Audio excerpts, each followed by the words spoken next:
Hi, I'm Annabel Bivans and I'm a 2020 biotechnology graduate, and this is my story. My mom teaches biology, so I've been around the science brains my whole life. She likes to tell people that one of my first words was photosynthesis. I think it was the summer of 2018.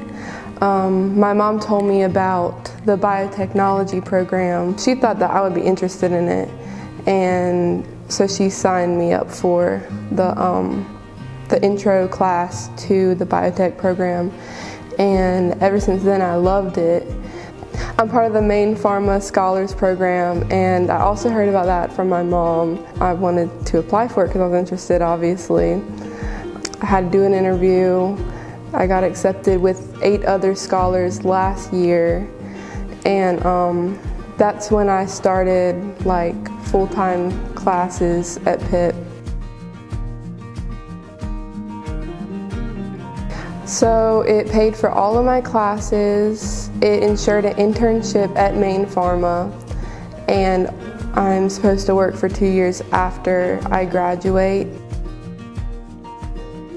I started my internship in January of this year, and I've been helping around in the labs and making solutions. They trained me on everything. I love being in the lab and actually doing work and stuff, and seeing other people do the stuff that I'm going to be doing in the future. I love the people there. It's really open, supportive community. I think Pitt Community College helped me.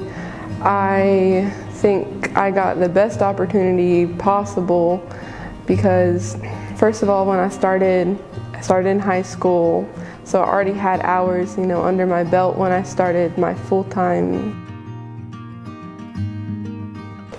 It feels great because I'm actually going to be successful with it because I have a full-time job and I'm only 19, so I'm really looking forward to it. I think it's important to support Pitt because it's really helpful, and it's really the classes are small. You have a one-on-one experience with the teachers, so you get that. It's a lot cheaper than a university